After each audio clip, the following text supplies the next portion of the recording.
Cashflow Diary podcast, episode 462. Welcome to yet another exciting episode of the Cashflow Diary podcast, the podcast that teaches you insider tips, tactics, and strategies for creating leverage streams of cash flow into your life. Learn from top-performing entrepreneurs, business owners, investors, and thought leaders from across the globe as they share their secrets to success. Like what you learn on this and other Cashflow Diary podcast episodes? Go to learninvestingnow.com and sign up to receive powerful tips and information that will help you succeed as an entrepreneur and investor.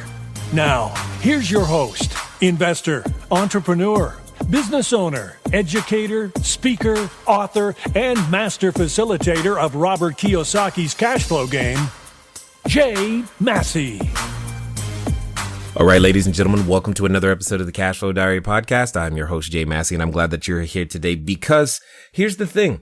When it comes down to getting started, how many excuses are you willing to make? I mean, that's literally what it seems like sometimes. You go to a networking group and you've got a lot of individuals who can tell you why they haven't gotten a deal yet or why they haven't quite made it yet and what they're still missing to make it happen.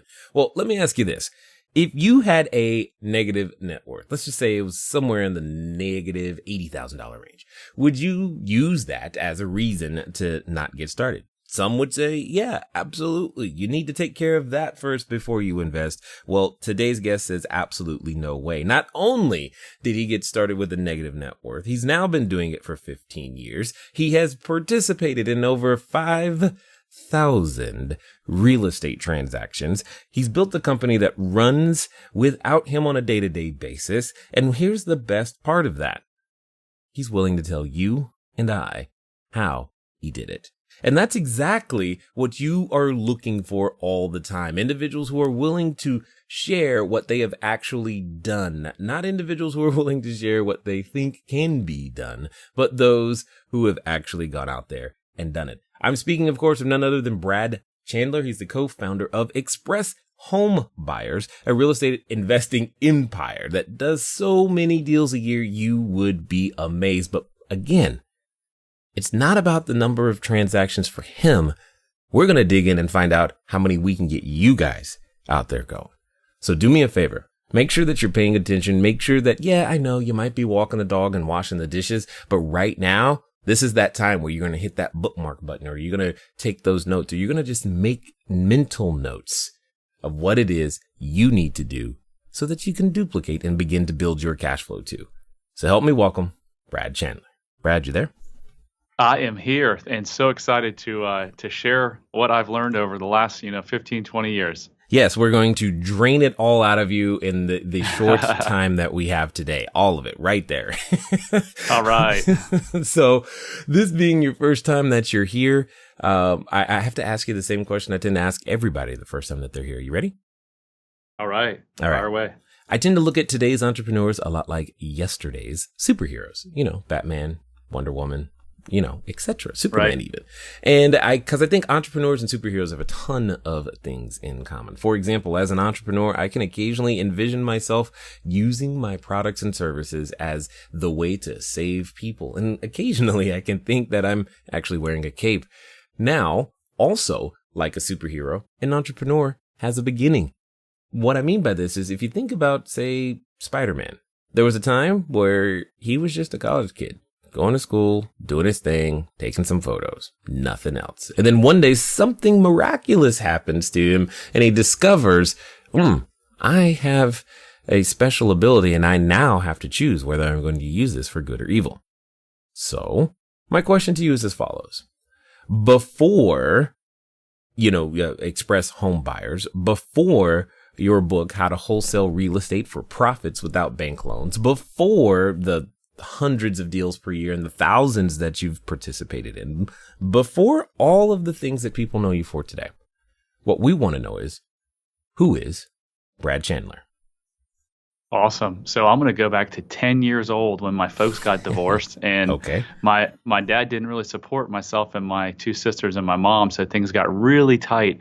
And there was a time where my mom said, we might have to move from this house and move into public housing. And as a 10-year-old, that scared the you-know-what out of me. So I thought to myself, I don't like this feeling at all. So when I was in ninth grade, I read a book in how to buy real estate with no money down. And for the next 15 years, I pretty much made real estate the foundation of my education. Because after reading that book, I thought to myself, number one, this is a way that I'm going to have a bunch of houses and never be homeless or never have to move into public housing. And number two, there's no cap on the amount of income that I can make. So fast forward to late 2002, I was one of the 78% of Americans living paycheck to paycheck. I had a negative $80,000 net worth, and an investor bought my neighbor's house in Vienna, Virginia. I went and talked to him, and he said, yeah, I buy houses below market. I fix them up, and I resell them. So I said, wow, I've got 2 degrees in real estate. I was never taught you could do that. I always thought you got rich in real estate by putting a bunch, 20% down, going to a bank, getting a loan, putting a tenant in the house, having it pay off after, 30 years, and hopefully the place had appreciated, and then you'd sell it and make some money or hold on to it and, cash flow it. Well, I was wrong because you can fix and flip and you can wholesale property. So that was December of 2002, and I took 8 long months to get my first deal. And man, was it a struggle, Jay. Working a full-time job, coming home at night, putting my son to bed at 8, working from 8 to midnight. And in July and August, I bought 6 houses. I quit my full-time job in October of 2003. And here we are, 15 years later, and we flipped and fixed over 25 or close to 2,500 houses. And then I participated in another 25 to 3,000 real estate transactions on the realty side. Now, this is great. I just want to be clear, though. Did you say 9th grade you read a book about no money down real estate? I sure did, and I knew at that time what I wanted to do. I wasn't thinking about real estate in the 9th grade, but okay. That's cool. That's cool. I like it. I just want to make sure I got that right. Now, what I really like, and I want to make sure that everybody picked up on, you had a way that you thought real estate was done. Yes? That's what you said. Yes. But what you thought was true actually wasn't true. And that was actually the pillar thing that had to be dismantled and reassembled for you to be who you are today. Yes. I thought you needed a ton of money to start in real estate, and you don't. So why do you think that thought process is so prevalent? I think people automatically think real estate. They think a lot of money, and they think banks have to be involved, because it's a very capital intensive business. Well, that's true. That's very, very true. And then there was something else that you mentioned. You said it was 8 months to get your first deal. Have you found that others might not stick it out so long to get that first one? Absolutely. And that's why, people ask me what my key to success is. If they say, what is the one thing that's more important than anything? Mm-hmm. And Jay, it's the perseverance that I had. So each week that went by and I put more money into it that I really didn't have. And each week or every time I went to a real estate investor meeting, they didn't actually have meetups back then. I saw other people doing deals. And it was almost like this internal burning, like almost anger inside me. It was like, if they can do it, I can do it. Mm-hmm. And I'm not the smartest person in the world, but I was like, I'm going to figure it out. And so I persevered. And so many people get into it and try it. And they're like, this doesn't work. This is too hard. Look at Jack Canfield, Chicken Soup for the Soul. He went to 121 publishers before he got someone to say, I'll publish that book. Think if he had quit at 7 or 80 or 119. And look at what he's done. Look at the empire that he's built and all the, probably millions of lives he's affected around the world because he didn't give up and he persevered.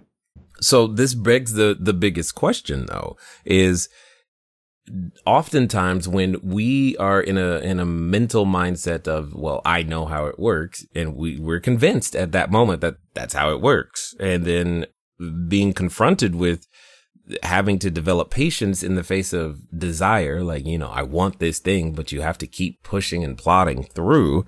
What was the secret that kept you moving forward?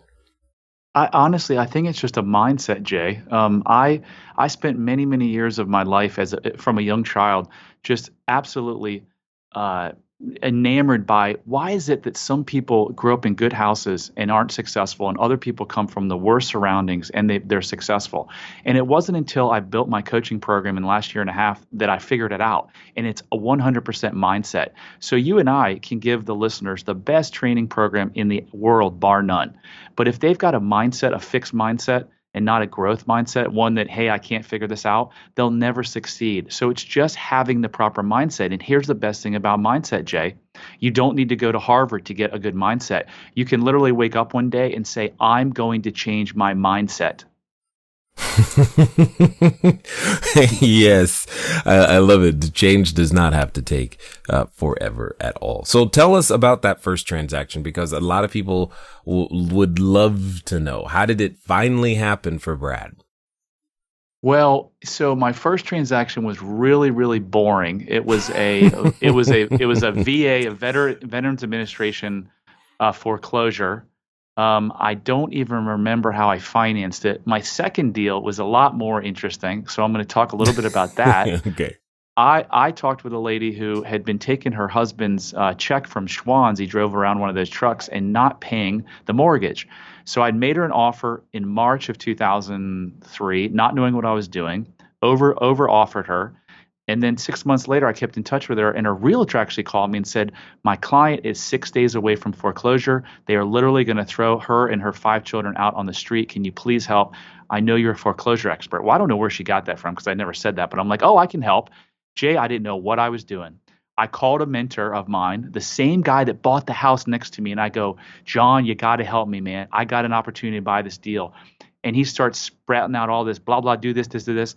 And I'm like, oh my God, what did he just say? But anyway, I put it together. I went to my mom, who's a nurse, who's never made more than really 65, 70 grand in her life. And I borrowed $20,000. I gave the lady $5,000. I took over her mortgage payment.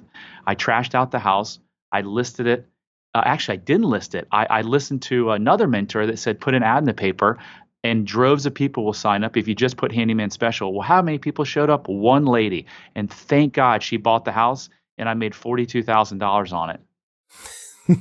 That's so funny, because yours sounds very similar to mine. Like literally, I did very similar stuff, subject to taking up. It was awesome. Anyway, I appreciate the fact that you went out there and made it happen. But there's something else now you just illustrated that I think that people need to know. You said you didn't know what you were doing, but you didn't let that stop you. And that's the growth. That's the growth mindset. That is the I can figure it out, and not I'm dumb and I can't figure it out. I just knew that I looked at other people and I said, if they can do it, I can do it. So I listened to him, and then I hung up and took a couple deep breaths, and I go, okay, I heard what he said, because I didn't even have the money to purchase the house. I had to take it subject to. So that's that's what I did. I just muddled through and I figured it out. Yeah, well, what's interesting to me is that you trust yourself to figure it out. You may not know the answer today, but you know you can get and find and execute the answer along the way. And that's not normal for a lot of individuals. Where do you think that comes from for you? You know what? It may not be normal, Jay, but I really believe that 99% of Americans have that ability. I got to look to my mom and say she gave me a lot of confidence as a young child, just a lot of love and support, and saying, hey, you're great. You can do whatever you want. But again, look at the people who don't have that in their life, and they still do it. So it's just a matter of, what do you want in your life? Do you want to be average, or do you want to be great? Because guess what? You only get one life. A lot of people I see in bad relationships and bad jobs year after year after year. And I'm thinking to myself, do they think that they're going to get to come back and do this over again? They're not. So I wanted to live a very fulfilling life. And, knock on wood, I'm a really happy guy in an amazing marriage. And on my second marriage, an amazing marriage with an awesome family. And I love what I do every day. Yeah, exactly. Now, what's interesting to me is the fact that you've gone on now to develop this business to a point to where you're not needed on a day-to-day basis. I can remember when I wanted to do wholesaling, the most we ever did in a year was like 90 transactions. And then it was around that time where I said, I don't want to do this, because there was so much day-to-day stuff that I just didn't want to do. And that's when we switched mostly to buy and hold and other strategies, etc. So that means you figured something out that I didn't. You figured out how to extricate yourself from being involved in the day-to-day. One, I want to know why you found that was necessary. And two, how'd you do it? So I found it. I wanted it to happen because I didn't want to be. I wanted the freedom and flexibility to be able to travel, which I do a lot. Spend a lot of time with my kids. My son's 15, and he's a really top-notch golfer. So we travel around the country and play. He plays in a lot of tournaments.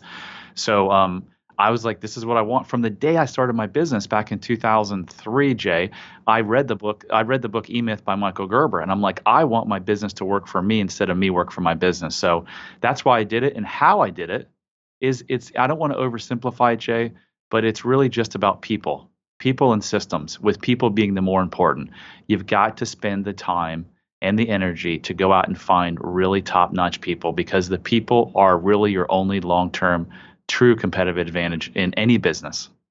Yeah, I did 100%. I was once told and trained that the concept was, the phrase was very simple.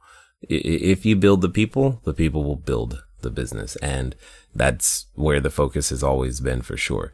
Now, in the business of wholesaling, in fact, let's take a step back. For those who may not know what that is, why don't you tell us what exactly, or how do you define wholesaling? And then we'll just start there and go and keep going. Okay. So I go visit with John, who is a distressed seller who needs to move to Florida quickly because his mother's in bad health, and he just wants to be done. His house is really banged up, needs a lot of work. I go to John and I say, John, I look at the numbers, and it looks like John's house would sell for $250,000 fixed up. And let's say it needs $50,000 in repairs. So I do the numbers and I go, you know what, John, I'll offer you $100,000. John probably owes nothing, or maybe owes 50,000. It really doesn't matter. As long as he doesn't owe more than my offer price, we're in good shape. So I offer him $100,000, and he says, that's great. I sign a contract with him, and then I pump it out to my buyers list. And Bob happens to call me, and Bob says, and by the way, I'm offering it at $120,000. So Bob looks at the numbers and says, I can buy it for 120. I can put in 50,000 to rehab it, and I can sell it for 250. That sounds pretty good. Brad, I want to buy that deal. Great. I have Bob sign a very simple assignment of contract, which means I'm assigning the rights to buy John's house to Bob. Now Bob can buy the house. So 3 weeks later, 2 weeks later, whatever it is, Bob shows up to closing, to the settlement company, with a check or a wire for $120,000. Well, John gets the $100,000 that I promised him, right? Well, the other $20,000, the difference between the 100 that I offered John and the 120 that Bob bought it, is buying it for, that's called an assignment fee. It's almost like a finder's fee. I like to simplify it by saying the word finder's fee, but it's really an assignment fee. That $20,000 goes into my pocket right then and there. I never bought the house. I never renovated it. I never got a bank loan. Yup. And that is exactly why I like that strategy. But I have a couple of questions for those who may not have had the opportunity to participate in this type of a transaction before.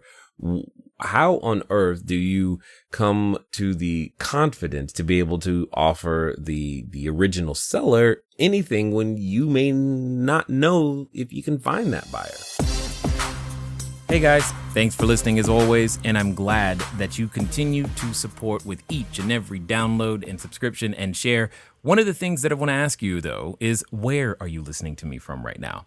I know some of you, maybe you're on a treadmill, maybe you're washing dishes, maybe you're walking that dog, and some of you are actually in a vehicle driving right now. One of the fun things that you can do to get some of your time back is begin to living a car-free existence.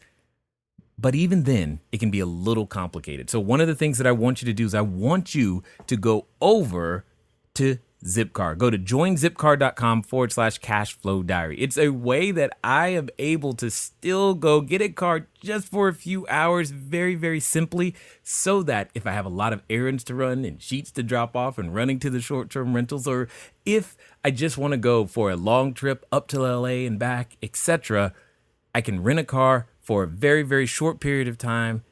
And the cool part is I don't even have to pay for any gas. Again, go to joinzipcar.com/cashflow diary. So the easiest part of the business, Jay, is selling a deal. I've been saying this for 15 years. If you have a deal, I hear new investors and they're like, well, that's a common question. Well, what if I get under contract and I can't find a buyer? My answer is, you will always find a buyer, because if it truly is a deal, everyone is looking for a true deal. Yep. But that, which then begs the question, because I know I can hear them right now in their car. They're saying, "But what's a true deal, Brad?" A true deal is, so we typically buy, I don't want to get too complicated here, but here's the formula that we use almost every time. We look at a house and we say, what is the after repair value of the house? And let's use easy numbers. Let's say it's $100,000.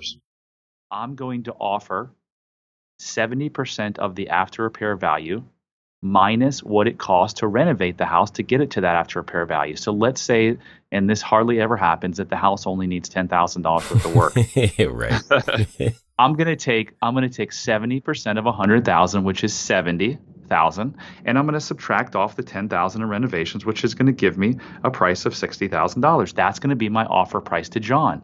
Now, I know that around the country and in our markets, that people are willing to buy at 80% of after repair value minus expenses. So in this example, Bob is fine.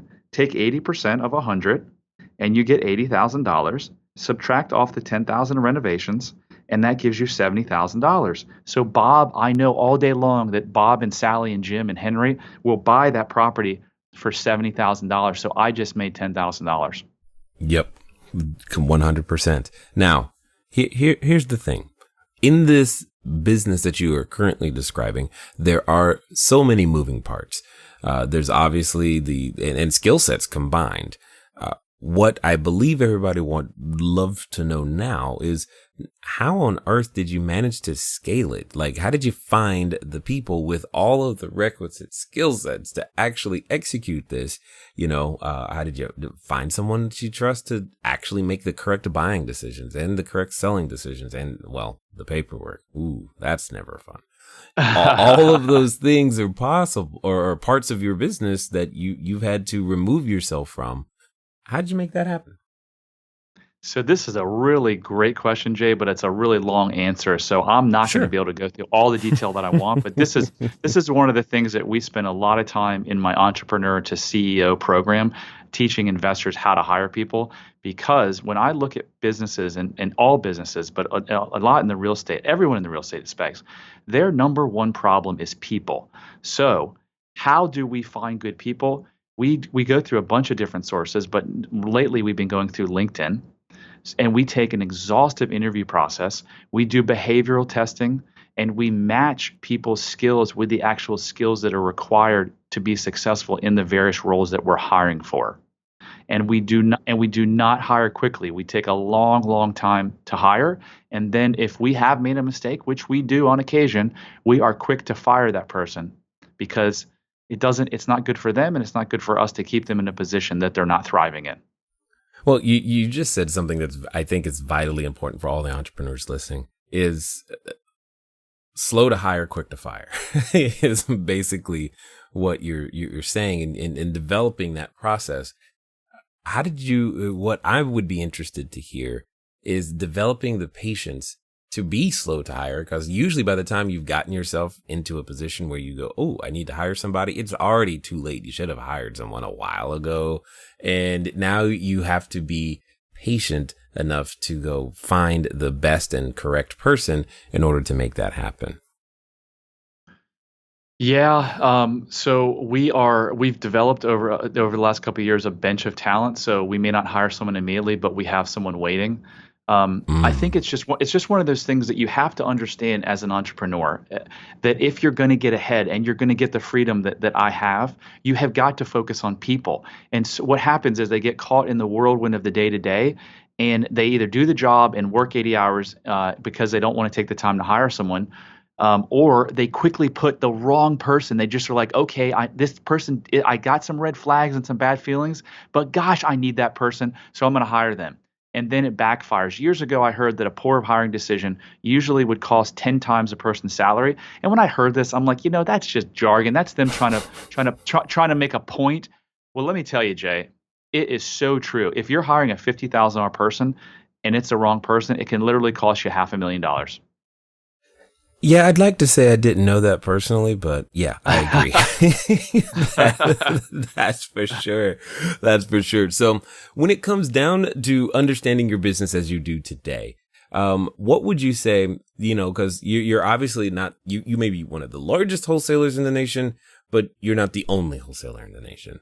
What is it that you say has made you guys unique or different that has allowed you to be known by so many and to be able to, be successful at so many transactions? So a lot of it's the people, but we beat that to death. So we'll put that on hold. It was definitely the people that I brought on. My passion has always been from day one around marketing and sales, with marketing being probably more of a passion than sales. Ooh. Okay, hold on one second. Everybody, this is about to get good. So get ready. Go ahead, Brad. So I absolutely love marketing. I love crafting messages. I started TV advertising when I didn't have, any money. We started TV advertising in late 2003. We've got a jingle that, if you walk down the street in DC and you said, "Hey, can you sing the Express Homebuyers jingle?" I bet you 6 or 7 out of 10 people would be able to sing our jingle. So we've really focused time and effort on marketing, and by bringing in the people, Jay, it's allowed me to focus on marketing, because what happens is, and you've been in this business, when you were doing it, and I don't know your structure, but you were the 100 other investors out there, 1,000 other, they are the acquisition person, the disposition person, the marketing person, the CEO, the admin. So they're doing everything. So they just get the marketing up just enough to make the business work.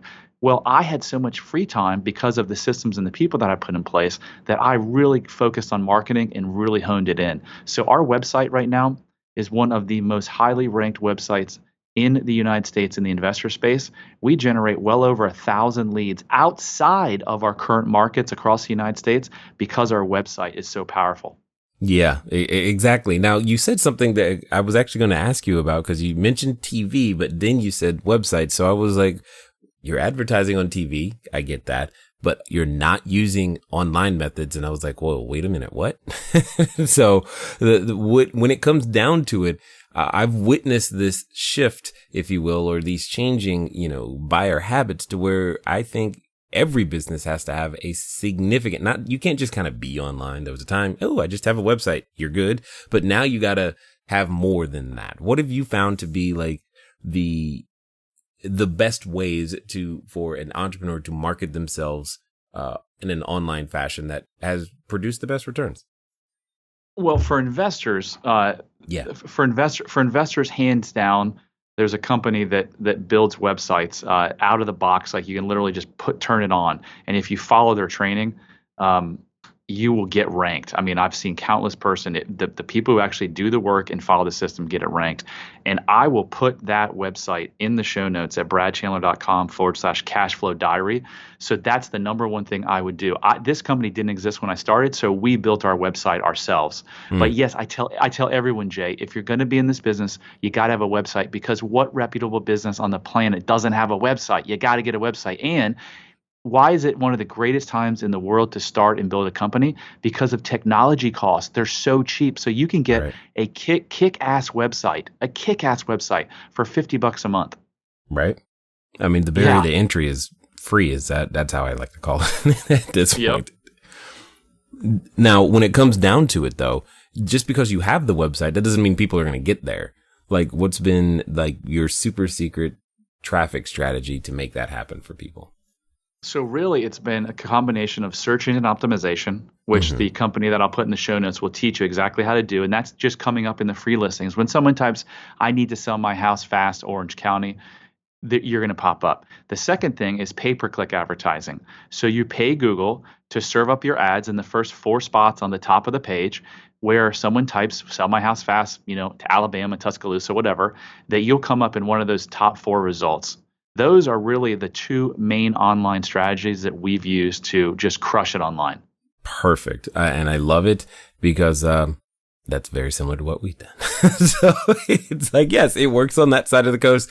The point here, ladies and gentlemen, is that you got to do it. It's no longer, because I don't know if you had this, Brad, but I've heard many times from people, "Well, Jay, I don't want to do marketing and sales. I want to just do real estate." I'm like, Yeah, that's what we're talking about. How do you expect to do real estate if you don't do marketing and sales at this particular moment in time? So you've taken all of your experience, you've done all of these things, and now you're out there sharing the information so that others can duplicate and have that same type of success as well. Where did that desire begin, and how did you stumble into it? That desire began when I was a young child, honestly. I love helping. I love teaching people. I was a kid, teaching other kids in the neighborhood how to throw the football or to ride their bike. So I've always had a passion around teaching. I love it. I love it. I love it. And, last year it came to the point where it's just like, you know what? I'm not needed in the business. I don't have to be here 8 hours a day. Mm-hmm. And I think there's a huge potential because unfortunately, we professionalize a very mom and pop industry in the home buying space. And it's kind of the same with real estate training. There's a lot of crap out there, man. And there's a lot of people that claim to be someone that they're not. And I've just got fed up with seeing these people spend, tens of thousands of dollars on training and get nowhere. So I'm like, I'm going to do it differently, just like I did it differently in the home buying space. And so I've created Brad Chandler Coaching, and now I'm coaching people how to scale their real estate business, or how to start. Really, I have a training program to start and how to scale real estate businesses. That's awesome. Now, when it comes down to it, what have you found it to be like? If I pressed you and said, you know what, Brad, what do you think are the top 5 reasons that individuals are actually experiencing success in the real estate market based upon your experience and the people that you've worked with? What would you say? It's number one, marketing. It's absolutely knowing how to find the motivated sellers. Number 2, it's probably having sales training skills, which I teach in depth on how to convert a lead to an appointment, and then an appointment to an actually signed contract. And then it's people and systems. So I gave you 4, but those are really the big 4. Agreed. No, agreed 100%. When it comes down to it for you, though, what would you say is what's the next step? Like, what do you see when you look out into the future and go, okay, we've conquered here? Because this is my problem. I conquered here, and I'm like, now what's next? Because how do we keep that going while I do this new thing? What's on the horizon for you guys? So I want to, from the first day that I started Express Homebuyers, I always had the dream to be a national company. So we're trying hard to put the pieces together, and it's not easy to go outside your market. Right. But we're putting the steps in plans in place to start scaling nationally. And then on the coaching side, I just want to continue to help more and more people. I want to get those people who are, in their job, they don't like it, they know there's something better. I want to get those people, and I want to say, you can do it. You can do it because I did it, and countless other thousands of people have done it. So believe in yourself and take that first step, and have a call with me or my staff, and let's get you started on the path to freedom. Indeed. 100%. Now, there's a number of people who have listened this far, and in their head, they're like, okay, Brad, I get it. I gotta start. They get everything that you and I have been talking about. They want to have, in fact, some of those experiences and pick up that $20,000 check 3 weeks later after they've, started a transaction and whatnot. They want to have that happen for themselves, or maybe they just want to find out more about what you guys have going on. What's going to be the best way for them to track you down? So if you go to bradchandler.com/cashflow diary, I'm going to give some amazing free stuff on there. I'm going to give you a report that literally walks you through step by step how I made $33,750 wholesaling a townhouse in Chantilly earlier this year. I'm also going to give you, for so cheap, the opportunity to purchase a direct mail call system. So if you have some of the knowledge about sales and you know something about real estate, but you're like, I just don't know how to find the motivated sellers, I'll give you that. So definitely just go to bradchandler.com/cashflow diary, and you're going to be blown away on the page by what you're going to see and what you can get. Got it. Now, as we wind down here, I've got another question for you because I'm kind of interested to hear what your answer is going to be. There's probably a listener or two who's been tracking along with us this entire time. And as things go, that we often can get excited about what we're hearing, and when we get to these points of decisions. And you know what I like to say that they're standing in front of the superhero outfit store. They are now ready. They're like, you know what? I am going to do this thing. And often when we meet these points of decision, we're also met with a companion, and that companion often comes in the form of a voice. And that voice says things like, oh my God, are you really going to try that again? I mean, who are you to actually think you're going to, no one's going to buy real estate from you. And for some people, they're actually related to that voice. So my question to you, Brad, is as follows. Let's pretend that this time they're actually going to follow through. They're going to get it done. They're serious. They're going to make it happen. And they're going to do so in the next 24 to 48 hours. What would you suggest that they do? So if they have a spouse or friend or family that's doubting them, is that your question specifically? Or even themselves in some cases, but they're stuck for some reason. And now they're like, you know what? That's it. I need to take measurable action. What's that measurable action? So Jay, I created that free report solely for that reason. So people could, it's over an hour-long video that's so detailed that once they watch that, and I tell people all the time when I'm doing strategy sessions with potential coaching students, and they say, well, I don't know if my wife or my husband will go for this. I go, make them sit down with you and watch this video, because it literally step by step shows you, hey, this can really happen. So I think after they watch that video, again, it's a free report on how I made $33,750 without ever buying the house. If they don't get it after that, then it's going to be a tough road, because it's like, wow, this is how you do it. This is how I can do that, because you don't need to get an advanced degree. There's just a couple of parts. You need to know how to find the sellers, which I teach you. You know how to talk to them, which I teach you. You need to estimate renovations, which is not as nearly as hard as people think. And then you really just need to know how to value a house, which again, with technology and what I teach, is not that hard. So you've got 4 or 5 pieces that you need to learn that aren't that hard. And then you just need to go out there and bust your butt and make it happen. Yeah, make it happen. I like it 100%. I definitely appreciate everything that you are bringing to the table, how you are changing not only your local marketplace, but soon your national marketplace, that you're going out there, reaching out and reaching to make sure that others can follow along, and that you're being the example, that you're being able to hang out with your kid on the golf course, all of the things that everybody hopes to achieve.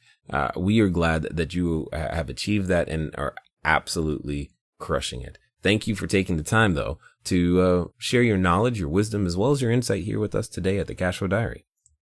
You are very welcome, and that was awesome. All right, ladies and gentlemen, you know what time it is. It's time for you to move at the speed of instruction. What does that mean? That means go make it happen. I mean, you heard it yourselves. Go out there, find the video, download it, sit down with your significant other. Even, you know what? Sit with a friend too, because you're going to need some moral support through this entire process. At the end of the day, it comes down to what you do with what you know, and we are going to make sure that you know what you need to do. You've got to do that last part. We can work together and make this happen for each and every one of you, and that's what we get excited about. Ladies and gentlemen, it's been fun talking to you today. I look forward to talking to you soon. Until next time.